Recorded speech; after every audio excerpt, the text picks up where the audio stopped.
Good evening, ladies and gentlemen, and welcome to the African Knowledge Show. We do apologize for a late start on this Friday night due to some issues we've had. We hope that you will be forgiven with us. In any case, we're talking tonight. It's Friday night, so the series on the analysis of African mindset continues, and that is what we're going to be talking tonight, straight after this one. Thank you very much.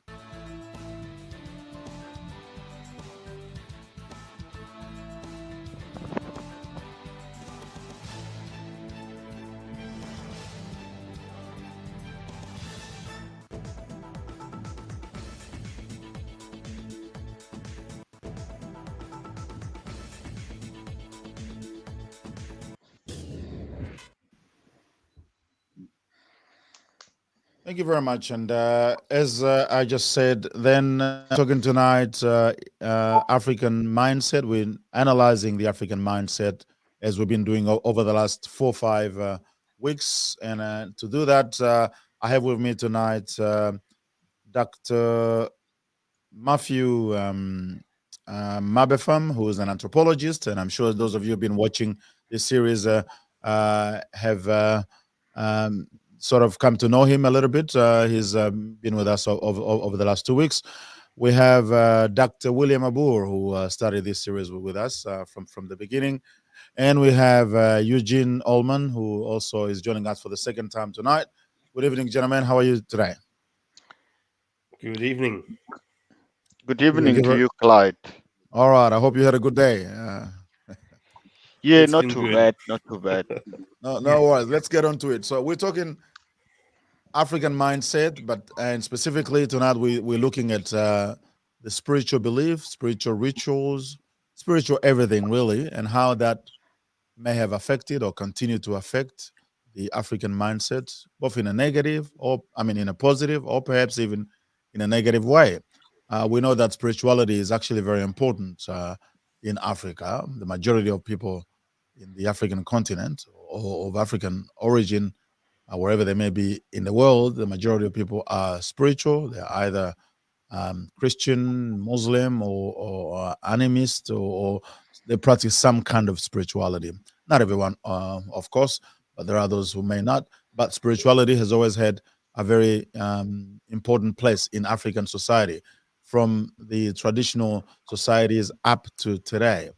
And I am glad to see that Barry is joining us in this conversation. Good evening, Barry. How are you? Good evening. Sorry, I'm late.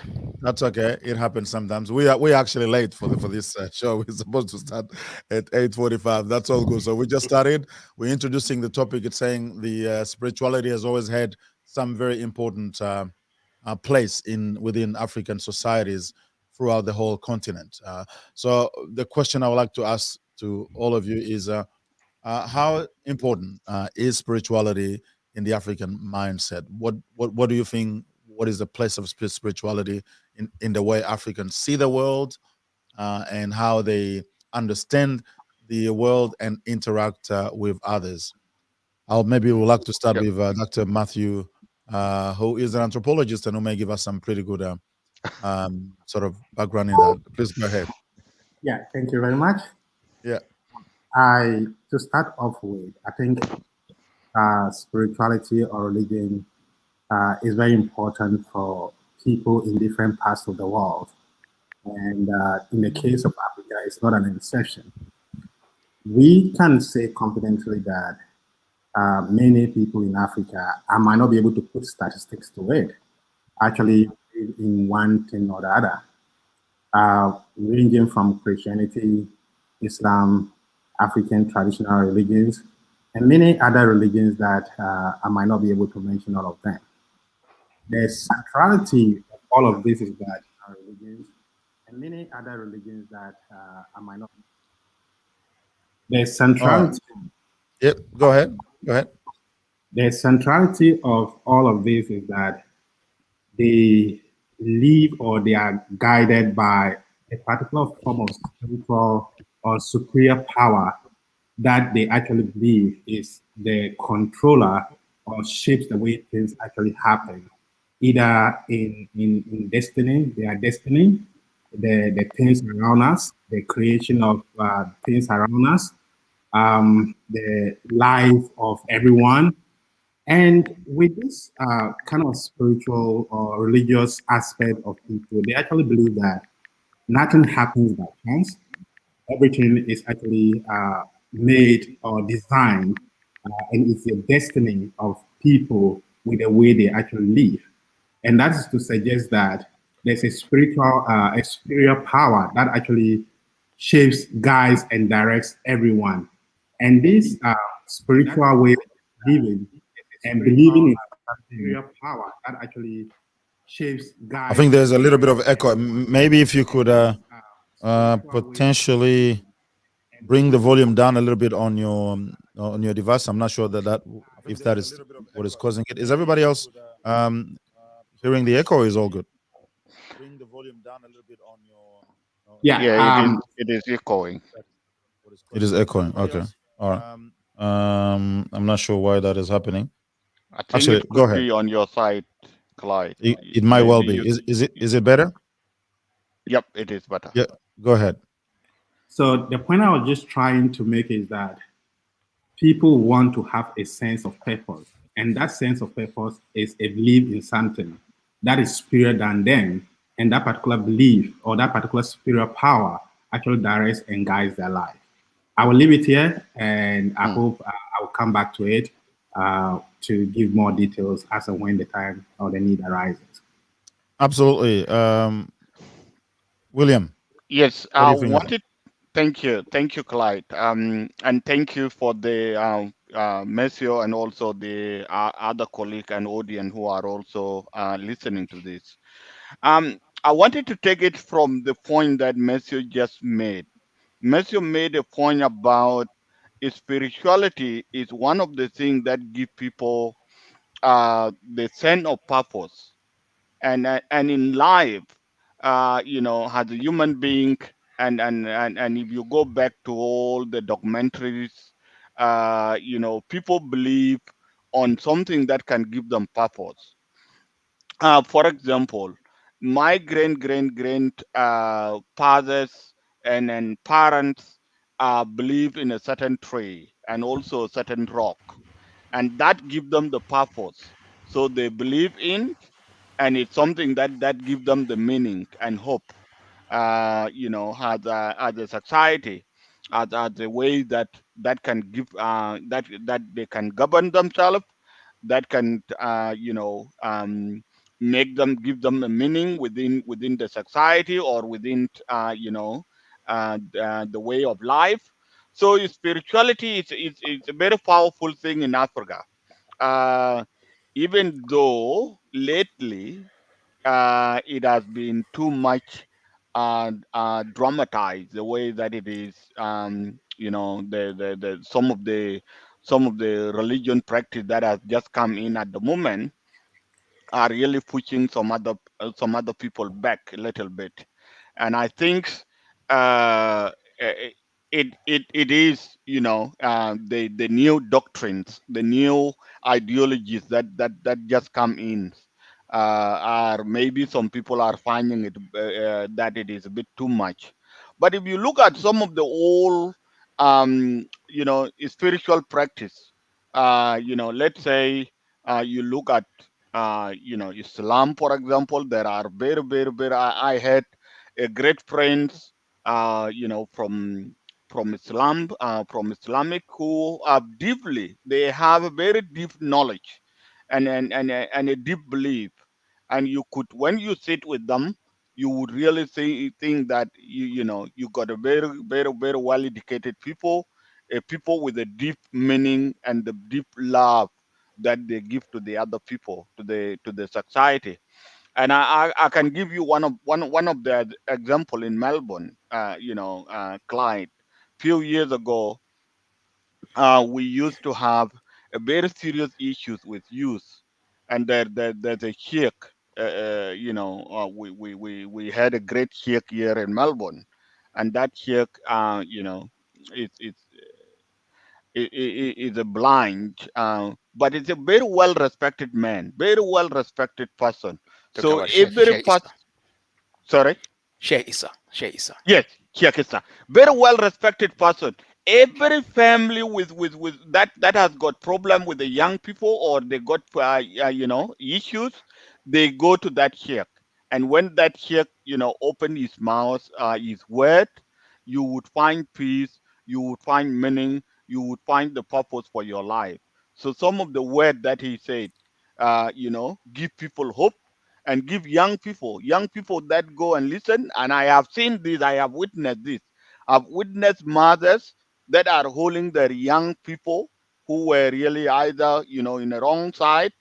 They hold their hand and they go there, and you could see them when they come out from the meeting. And Okay. that is the purpose. That is the purpose of religion. That's the purpose of the spirituality.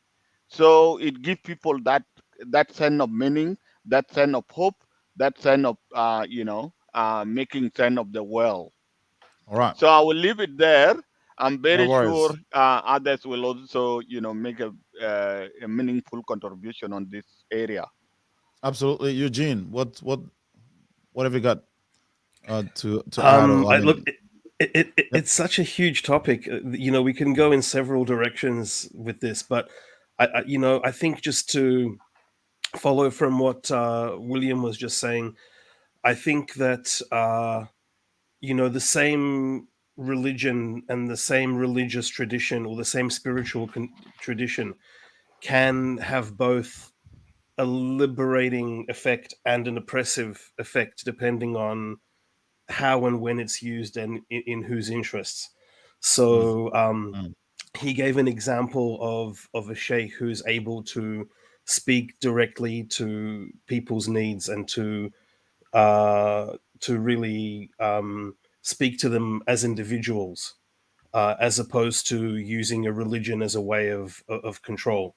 So you have this contradiction throughout Africa, where, for example, the same religion. So, for example, Christianity, which has very deep roots in East Africa, in Northeast Africa. In fact, you can say that's probably the region where Christianity took shape in the world. There it's something that is very deep in the culture of the local place. But mm, say, for example, in Southern Africa, Christianity was brought as an instrument of control, as an instrument of oppression. So mm, the same religion in theory, but in practice used in a completely different way. And so what you have, for example, in Southern Africa, and I've observed this, situation where people are consider themselves Christians. They go to church and they consider themselves Christians. They go to church every Sunday. But the minute something really serious happens in their life, whether it's a family problem or a death or something that's actually important, um, they go to traditional religion and to traditional wise people and traditional healers, not mm. to the church. So the church is sort of like they're socialized in that way. They are, they go to church on Sunday. That's what they do. But when it comes to something that is a problem they don't understand, a problem they can't solve, that's not where they turn to. So And I they think go to the Sangoma yeah, in South Africa, for example. exactly. And I think in that sense, if you compare it to the West African experience, where Islam in West Africa wasn't brought by invasion, it wasn't brought by colonialism, it was brought more on the level of spiritual teachers and sheikhs who brought the religion gradually. Yeah. I think from what I've seen, Mustafa can talk about, from the lived experience of West Africa. But from my observation, Islam in West Africa was much more deeply harmonized with the traditional beliefs and the traditional culture. It wasn't like an enforced imposition in that sense. Mm, mm, Um, and so there is a form of Islam that has developed in West Africa which speaks to the people in a very relevant way. It's not an outside imposition, and it includes elements of the traditional culture while at the same time with a monotheistic dimension, obviously, and so on. So I think, okay. again, how it's a very broad subject, and I'm generalizing to a large extent. But I think that what we're seeing today, and this is something, I'll just finish with this, I don't want to talk too much, but what I've observing over the last sort of years that I've been traveling in Africa is something very interesting, which is that what we kind of now take for granted in a country like Australia, but it's not really that common all over the world, which is the idea that people choose their religion or choose their spiritual path. That's increasing much more from what I can see in Africa. People are actually not necessarily following whatever it is that their parents followed, but they're actually finding a spiritual path or a religion that speaks to them. And this is especially true somewhere like, for example, Ivory Coast, to give an example, where there are so many mixed marriages between Muslims and Christians. And so you have already children are growing up with these options. And so the religion and spirituality for them becomes something that they can seek out as their own individual path, as opposed to just something which is imposed from them on outside. And this is quite new, I think, everywhere in the world. And this is something that's happening more and more in Africa from what I've observed. Thank you very much, Eugene. Barry, what's your take on that? Yeah, thank you, Clyde, for having me. I think I will touch on a little bit. I think really we have the colleagues have actually touched on so many aspects. Fundamentally, I could say that as human beings, we are consubstantially spiritual. And the Africans, not less than anyone else. The only thing that what is interesting about the African continent, about African people, is the fact that we happen to be comfortable with all religions. Okay, so specifically, what I would like to say is that we are a continent of plurality when it comes to religions. You have so many different concepts. I'm not talking about Islam and Christianity. I'm talking about pre-Islamic and pre-Christianity religions. Religion, basically, by definition, is more kind of a way of interpreting or the surrounding, the environment, or interpreting things that are happening around us, or even seeking kind of answers to those questions that we ask ourselves as a society, more like existential questions. Now, I think the reason we feel comfortable with Islam, feel comfortable with Christianity, with comfortable with Judaism and other religions, although you don't find many kind of people of Buddhism, for example, religion in Africa, but I think it's more because we do have probably concept of Buddhism in our polytheist traditions anyway.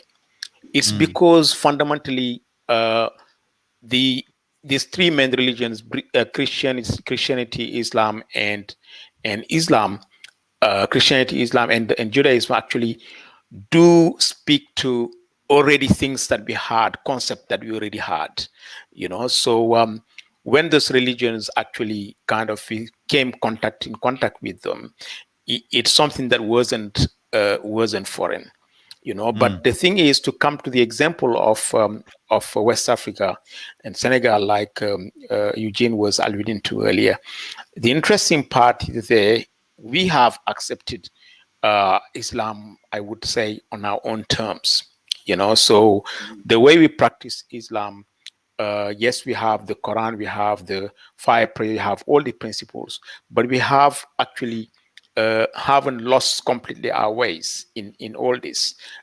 We continue to be who we are. We continue to kind of keep a sense of identity, which basically give us a more openness to the outside world and more tolerance as well, understanding that we are together and we can have different kind of way of seeing the world of worshiping, but in actual fact, at the end of the day, we go back and being the same big family.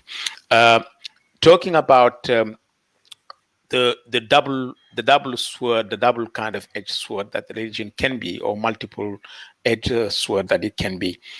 yes, religion can be kind of a trigger for unity and for harmony and all that, but at the same time, it can be exploited in a detrimental way. And we're seeing that more and more today because we have economic pressures, we have so many contradictions that are coming from every corner. And unfortunately, in many corners of our continent, religion is being used in a negative way that is detrimental not only to the society, but also basically not detrimental to the individual, but detrimental to society as well. And it's happening. We can see it in Senegal, we can see it in Nigeria, we can see it in many countries where unfortunately things are changing so quickly, and religion is not probably the same. It's not playing always the same role that we were looking at it playing in 50 years ago or something. But it's evolution. It's evolution. Things are changing. No one knows how old it's going to be. Picture is going to be looking like in 100 years or in 50 years or whatever time it's going to be. Yeah. Okay.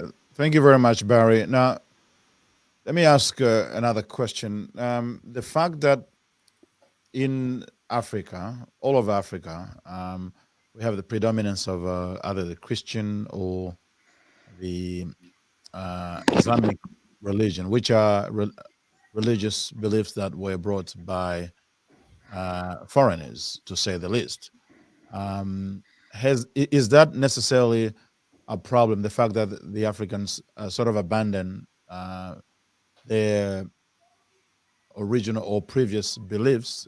There are still some communities in Africa who are still quite heavily practicing their traditional beliefs or spiritual rituals, but the prevalence of these two Abrahamic religion, namely Christian and Islamic, has sort of pushed that to a minority.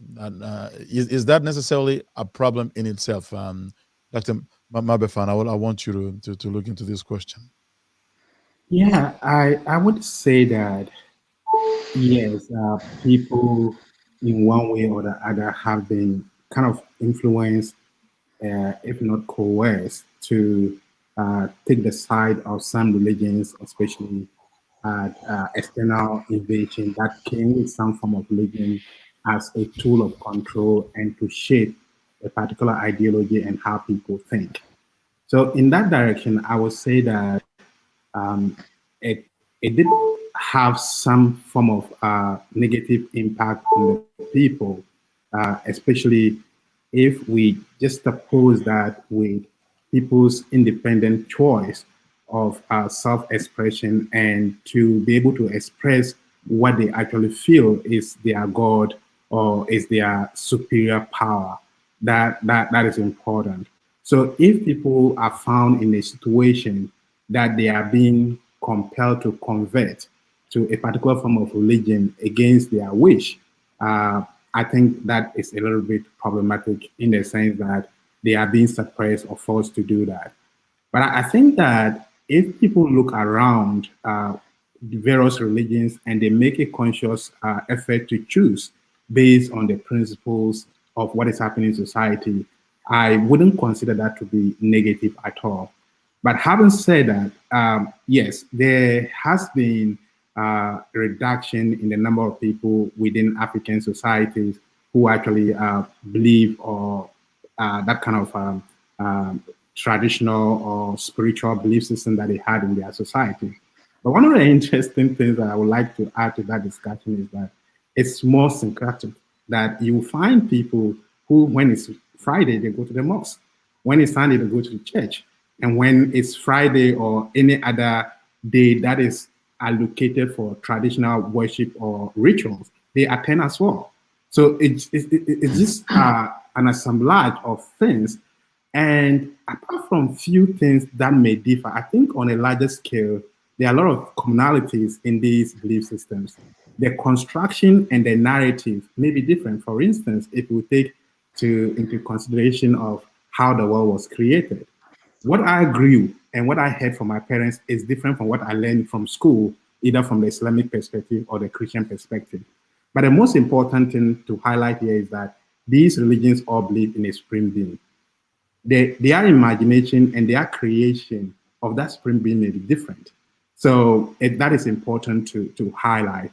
But I think the most important thing that my earlier colleagues actually said is that regardless of whichever religion it is, what do people do with it at the moment? That is very important to highlight. And that is where some people use it to what? To do good things, to create relationships, warfare, and to kind of manage social tensions that exist in society, which is awesome and excellent. On the flip side, there are also some people who actually use that to exploit and use that to do a whole lot of negative things, as we are seeing across different parts of Africa today.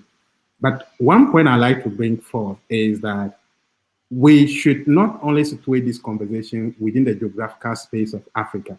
I think it's important for us to also look at Africans who come out here in Australia, in US, in UK, in China. Has their form of religiosity changed, or is still the same thing in different space? And Yep. how does it look like? Yeah. Okay, sure. And I'll get Dr. William. I'll get you to answer that, but I also want to ask the next question as well. You can still comment on the previous question if you like. Um, the fact that many Africans are religious, does that affect anything in terms of scientific development or the development of rational thought? Because some people have argued that uh, religion, to some extent, has had an impact on the development rational and scientific thought, and that impact is negative because people are perhaps more concerned with other things than the scientific endeavor. I want you to comment on that, and if you still want to comment the previous question, you can go ahead on that. It's Thank you, Clyde. I think it's a great question, and it's a great question that you had, whether the religions is taking away people from a scientific thinking. Uh, Look, I grow up, I was brought up in in a religion's practice, and I think it is a bigger challenge that people need to think about in African perspective. That when we were young, mostly we were not trained on some of the scientific, technical area that we need to be able to advance, as a society. But we spend too much time thinking about religions, and that's where it was keeping us, giving us some of the hope, some of the things that we were doing as a young people. But I think the society need to move, and especially the church leaders, the church the religious leaders, they need to think about the best way of bringing the scientific thinking within the society, within the African society. And I think it is something missing at the moment from both sides. If you look at the traditional African practice, in the village, which most of the people, most of the African who are either in the city, they do go back to the village sometime. And I agree with what Ukraine was saying about people going back to the village. It is still a major issue now in South Sudan, for example. So you would find people who are in the city, they practice both Islam or Christianity, but sometimes they go back to go and have their own traditional practice. But have they really have a scientific thinking on this area? Did they really do some of the research to look at some of the benefit, some of the things that maybe the whole idea that need to be put aside, and maybe come up with some creative thinking that can advance the society? Is a question that is still not being answered by some of the African communities. And I think it's a question that people need to move into it now to think about it. Okay. Yep. I will leave it there for some of my colleagues to comment on this. Yeah, Eugene, and I'll get you to comment on that and add something. There's this Look, saying that yeah, so go on. religion is the opium of the people, and that means somehow it's get them to. I mean, it sort of disables some of their faculties that would otherwise be used for the development of more fruitful sort of things. But what? I mean, Feel look, free to answer to I this. mean, Any of the other questions? I'm a big fan of Karl Marx and and his quote about religion being the opium of the people wasn't 100% negative. I mean, really, his statement was very compassionate. He was talking about religion offering comfort and consolation and so on and so forth. I mean, I think that look, I don't know. I don't have statistics on this, but my gut feeling and just from my observation, this sort of conflict between science and religion in today's age seems to me very much like a something that is a product of like American fundamentalism and the propaganda of those religions and how they've been spreading. I mean, I don't really come across that many people. I think as Mustafa was saying earlier, religion and spirituality for most people, as I've encountered, is about them understanding themselves and thinking about existential problems and thinking about their relationship with the world around them. It doesn't stop them from going to university and studying science. I think less and less today, or rather, like people aren't so much looking to religious texts and spiritual texts for explanations of scientific phenomena. I think religion and spirituality, its role is changing, and its role is being, it's very important, but it's limited to spiritual needs. It's not people don't people understand that agriculture is, doing a dance will not help the rain come. They understand they understand that if you're sick, yes, you can pray, but you can also go to the doctor and you can have a surgery.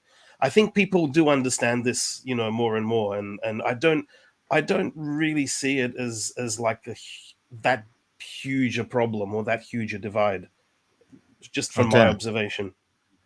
Barry, you can answer to any of the other previous questions, but I'll add one more as we go. Religion tends to influence politics quite significantly. You would see in some countries where you have to sort of be in the religion of the majority in order for you to be elected president. Now we have both the fact that and that's not, it's not just limited to Africa. In the U.S., that's also the case where most Republican presidents have had to have evangelical sort of support. Almost all of them from the Republican side who have been president, they've been supported by the evangelicals. But the question is, in addition to the fact that, as I said earlier, perhaps some people think, Karl Marx said the religion is the opium of the people. Some people think that religion might also influence how people, or it obviously influence how people think, but it can also sort of limit people's thirst and hunger for scientific sort of thinking, which may or may not be true, because some of the universities, many of them actually, they've been built in Africa, came from a religious background. But then there's politics. How do you see the role of religion in influencing any of these areas, whether it's scientific, politics, and the social realm as such? You on mute, Barry? Sorry. Yeah, sorry. Yeah, I was saying that yes, it's a very interesting kind of conundrum that you're looking at there, because fundamentally religion is part of life. Okay, religion is part of people's life, so you can't dissociate it from politics, from everything that people go through, whether we like it or not. I know the Western kind of democracy try to dissociate religion and power, but that's basically, I think, a very difficult exercise in general. Now, if you take, for example, kind of countries that are predominantly Muslim, like in Senegal, although that I always say that with a bit of a kind of, I'm careful when I'm saying that, because at the end of the day, when you're talking, like I said before, yes, we can be Muslim, but in actual fact, we haven't forgotten our roots. So I think in general, our traditional religions are the most dominant religions in our societies across the African continent, because we can be nominally Muslim or Christians, but like you said, and everyone has acknowledged that, we always tend to go back to our old traditional beliefs when things start heating up, and that's reality. So that what it tells you is that in actual fact, we haven't completely lost our sense of identity. That's one thing. The other thing also is, I should note that in Senegal, our first president wasn't a Muslim. He was a Christian, and he was a president for more than 20 years. And the people who backed him the most were the religious kind of leaders of the Senegalese society. And that led me to another thing. So I don't think people in most cases would pledge their allegiances based on religion. It's all economic. At the end of the day, people will follow where their economic interests are. At least from what I can read, I think all the contradictions and the social kind of upheaval that we can have their origin in economical factors. So people will go for where their interest lies. It doesn't have to be necessarily religious, but it definitely will be influenced by where the interests are more than anything else. Now, whether the fact that the religions are foreign religion that come into our societies, whether it's a plus or minus, I don't know. But one thing I can say, that having kind of every society needs to open up in order to progress, in order to evolve. And I see that what I can see, whether it's Christianity, whether it's Judaism, whether it's Islam, or anything that comes and allow us to have different options and look at the world differently, does enrich us more than anything else. So I think it had opened up like kind of opportunities in our societies. If you take Islam or Christianity, it did have some negative impact, but it did have some positive impacts as well. We have learned a lot from it. We have actually taken a lot from those religions and added to who what we used to be, did give birth to who we are today. So we can't completely reject it. We need to embrace it and look at it a way that can be positive. Unfortunately, like I said, things are evolving, things are changing, sometimes negatively. But in Senegal, for example, the religious leaders tend to be always aligned to the people in power, because that's where their interest lies.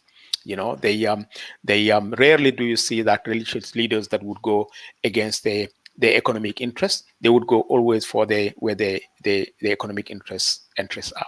And I think that's the same thing everywhere else, whether in Africa or anywhere else in the world.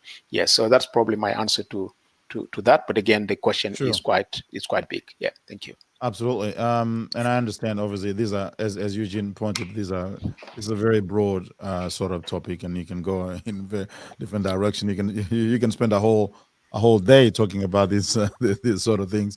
But let's try to sort of focus on a very pragmatic aspect of things.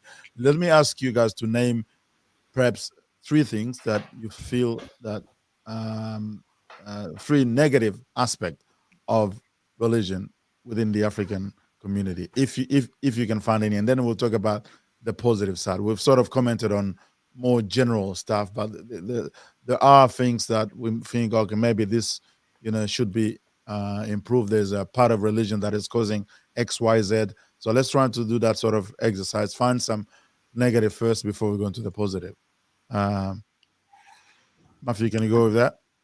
Yes, I think for me, if I were to weigh into the issue of what is negative about religion, especially in the case of Africa, is to say that one, people are being overly indulged in religion without providing time to engage in active, productive activity. So, for example, if you find people who are professionals or working class people who spend most of their days in church without thinking about their job, I think that is problematic. I think people who spend entire night, several days in church activities or religious activities without thinking about other sectors of the economy or the society in a long run may pose a bigger challenge. And I'm saying this because, so for example, if you are a professional and you are engaged in a professional activity, for you to be able to engage in, say, every month you go for long service days in the wilderness or wherever, it means that at some point in time, you might be lying to your employers to be able to get that time space to be able to do that, right? It's not all the time. And if you do that, that is fundamentally against the principle of religion, which talks about honesty and being truthful. So I think that could be one negative that we can look at. I think the second thing I would think about is people following pastors, prophets, without being critical about what they are listening or what they are actually telling them. It is getting to a point that people now worship pastors and prophets and not the original God, Jesus, Mohammed, or whoever is supposed to be the centerpiece. And that is problematic. It's problematic in the sense that if everything is centered around that particular individual, it takes attention away from the original superpower that you are purporting to actually believe, you know, and that is problematic. And the last one I would say is exploitation by religious leaders, pastors, prophets, imams, and many other people who know for sure that the kind of message they are telling people, the kind of resources they are taking from the poor, the vulnerable people they are supposed to be helping, and instead of helping them, they are taking it to make their life more comfortable and live in a self-governed life where those people cannot even get food, accommodation, or live to meet their basic necessities. I think that is negative, and we need to relook at that. Okay. Eugene, do you have anything you can add to that in sort of negative? Look, I think Matthew nailed it. I think I think really the main negative aspect of religion, not just in Africa but anywhere in the world, is the fact that it is used as a vehicle for advancement of power of individuals and organizations. And I think that's the universal factor. I think that it takes advantage of people at their weak, at their most vulnerable situation. When you see people who are struggling to feed their families being kind of told that they have to donate, tithe to their church, and the pastors driving around in luxury cars and so on and so forth. Yeah, sure. And I think that's applicable to traditional religions as well, where people use it as a way to bully their relatives, especially people who claim knowledge, like, oh, you don't know the traditions, I know the traditions, you have to give me this many cows, you have to bring this money, you have to do this, you have to do that, otherwise the ancestors won't be happy. It's basically, these structures, these institutions provide spaces for bullies who take advantage of people, teachers who say they're going to teach young children and instead send them out to beg for them in the streets, and so on and so forth.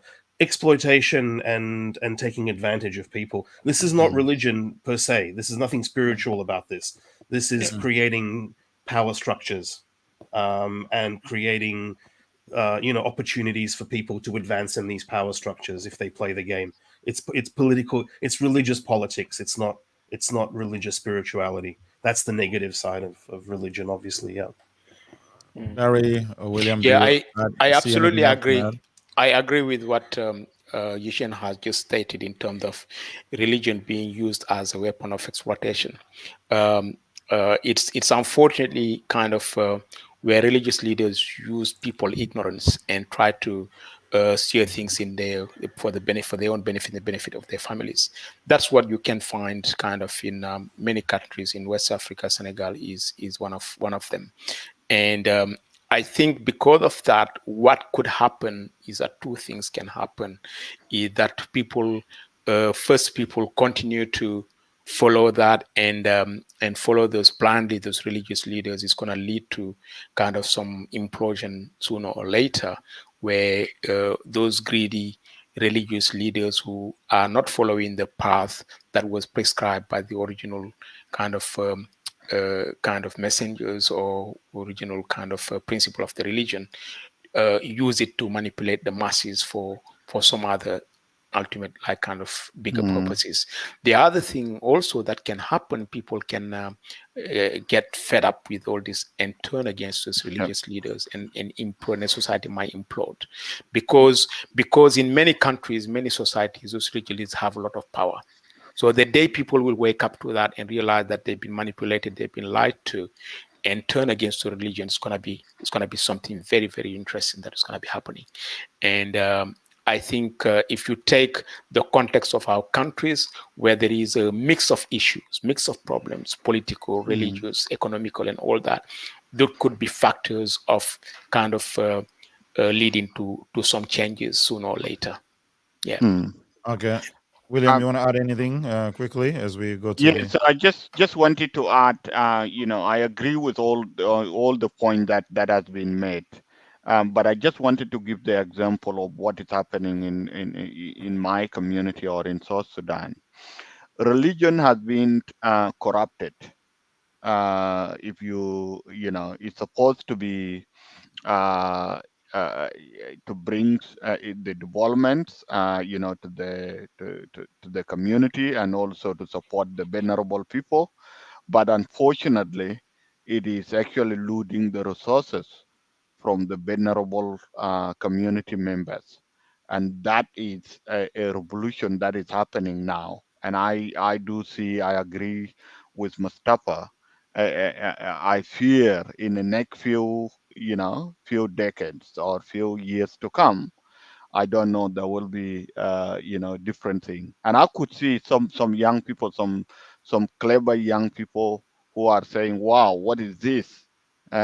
Questioning this. So let's wait, watch, and see what is going to happen. But it has been corrupted. All right. Before we go into the positive side, and I'm just taking some of the comments. And by the way, I want to acknowledge those watching and commenting. And John Kohler is actively doing that, which is good.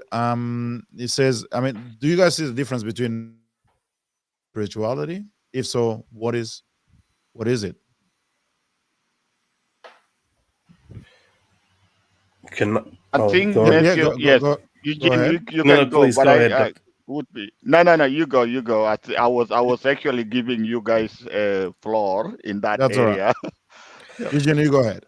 Look, I mean, it's a very tricky one. I think that in modern sort of Western society, people like to separate religion and spirituality in the sense to say that religion is this conservative, structured, organized thing, and Controlling. spirituality is more of a free path where people can choose their spiritual path and so on. I think that spirituality is a part of religion. I think spirituality, the religion is kind of like a broader. I mean, in a sense, you could use them as synonyms. In a sense, you could use them in the same thing. But when we talk about religion, we include all of this political, social aspect, economic aspect of religion. So these major organizations which are involved in politics and have large amounts of money and so on, whereas spirituality is when we're talking about the actual process of, getting involved in a path in order to develop yourself and grow spiritually and so on and so forth. So I think that they overlap, but they're really just talking about two different aspects of the phenomenon. Of the same thing.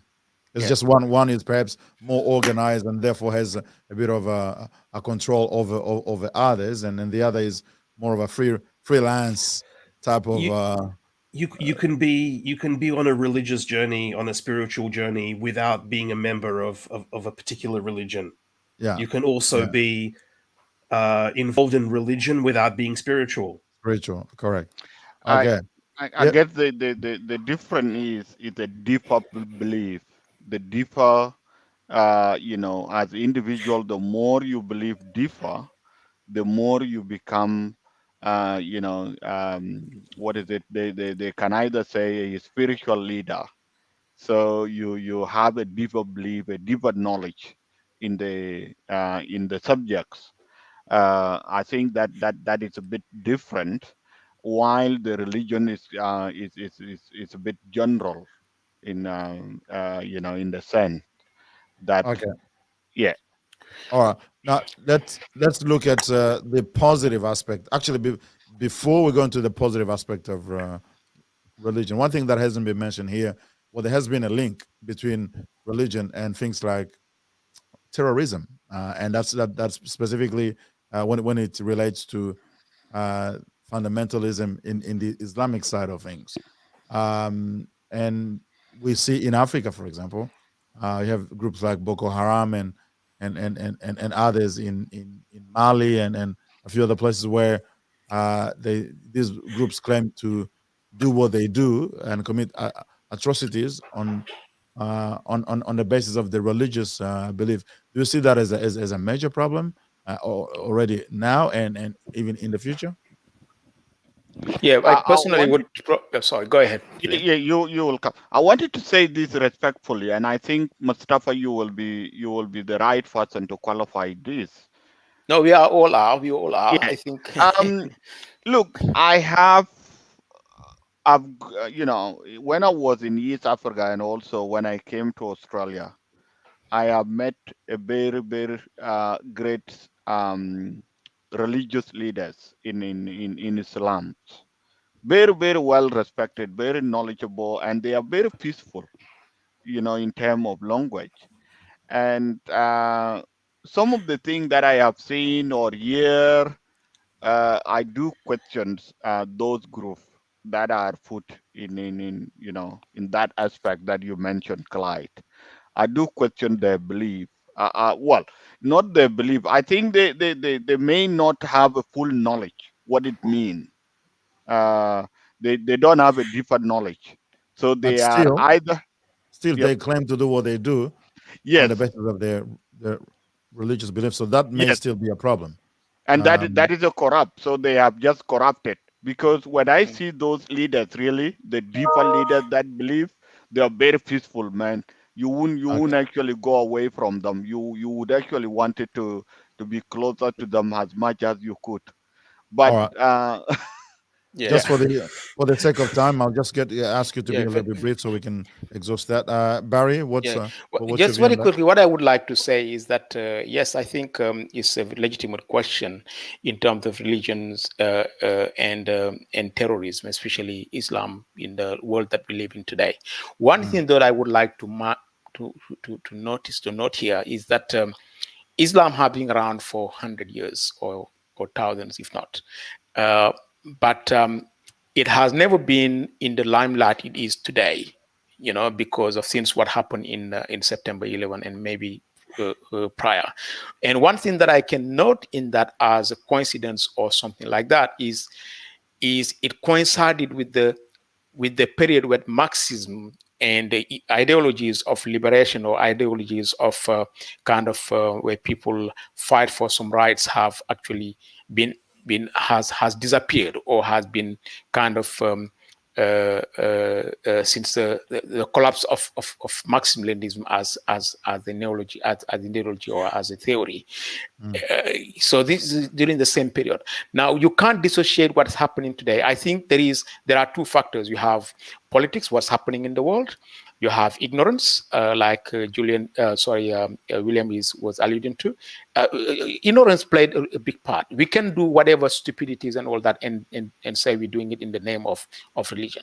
But in actual fact, I think it's more kind of ignorance more than anything else. Now, let's look at people don't do things because of nothing. You know, there are always factors behind people go and do things. Okay, they do things because they don't understand, because they're not happy, because they don't have the control to make change, and they want to operate changes very quickly. Then in the olden days, the 1970s or 1960s, an ideology of liberation was Marxism-Leninism. You know, people go into that ideology because it does answer to a lot of questions that they had at the time in terms of their needs at the time, is to liberate themselves, and it's mobilizing ideas. So today, the economic crisis in the world and political crisis have reached a level where people who are powerless actually are looking for ways to find answers or to find a motivating factor to fight for themselves. Now, whether that's called Islam or it's called something else or whatever, they will grab on that and say, okay, we fighting in the name of that. But ultimately, this is what we want. So I think that's just kind of Islam happened to where it is today because of a combination of factors. But let's not forget, Islam is not new. It's a religion that's been here for a long time, but it has never been associated, or it has very rarely been associated with the trouble that we see today in Nigeria with Boko Haram, in so many other places, where I think people are doing what they're doing because they're ignorant, and they're using actually religion as kind of just as an excuse. That's my position on that. Thank you. We got about 5 minutes left, and quickly I want to us to look and end with a positive aspect of religion. Name 2 or 3 best impact of religion in people's lives in general and African communities in particular. Matthew, we'll start with you. Yes, I think one of the things that we have all agreed here is that the African is very religious, and one old academic, John Mbiti, actually says that Africans are stubbornly religious. But that means that they must have seen some advantages that they draw from religion, and that's why they actually believe in it in that way. One of the things that I can think about, as I started with, I did talk about purpose, a sense of purpose. And most people believe that you should live for something. And people have decided that, look, there's a superpower that I believe in. And I believe that that superpower manages my destiny and every action that I take on this earth. So to just have that kind of mentality, you know you are living for something. And I think that that's one advantage of religion. The second advantage of religion I would like to highlight is not more of spiritual aspect, but more of social aspect and social well-being, that people who are religious and belong to a particular religious sect, it can be used as a sense of inclusion and can also be used as a sense of exclusion. But in most instances, you realize that people are very generous and they extend a hand of support to other people who are in need. Because if you look at the various religious texts or preaching, it admonishes people to be very generous and support people who are in need and this kind of stuff. If you take a country like Ghana, there's a religious coexistence. People peacefully coexist. And one of the things I do admire about Ghana and its religious context is that you often see bishops of different churches, the Catholic Church, Anglican Church, go to visit the chief imam, and you see the chief imam also go to visit them. And there's that kind of collaborative relationship, and that's what explains the peaceful coexistence among Muslims and Christians and other religions in Ghana, that the leaders are living by showing examples. So that is the second thing I would say. The third thing I would say about religion is that it offers a particular form of psychosocial support for people who are in need. Some people will say that when you have issues, you need to seek the professional support of a psychiatric or other people, which is important. But a lot of people also depend on religious leaders to be able to get this psychological and social support to keep them sane and to keep them going. So I will leave it like that, and I'm sure my other colleagues have things to add on to that. Sure, Eugene, you next, and then we'll finish with Barry. Two aspects come to mind. I think, religion at its best, first of all, can be a genuine vehicle for personal progress and, personal liberation. Especially when, for example, you come across a genuine teacher, like, for example, William was talking about a sheikh earlier on. If there's someone you come across that actually imparts knowledge to you, or that you connect with, this can be, religion can offer like something very profound in terms of personal progress. And I think also another aspect of it is there's a liberation aspect, because I find that a lot of people feel quite oppressed by family and clan and tribe and ethnic group and things like that. And there's a universalism about religion. There's an idea that there is something bigger than that. There is something more universal. There's something that is bigger than all those groups that you belong to, that is for all human beings. And I think for a lot of people, that's something that frees them from their own oppressive environment that they maybe were born into or grew up in. So I think religion can have those very positive factors as well. Good. Barry? Yeah, so I think for me, I probably won't repeat add to everything, all the good things that Matthew and Eugene have mentioned. Two things that I would like to add is, I think, morals and kind of values of goodness and cohesion. These are very, very important.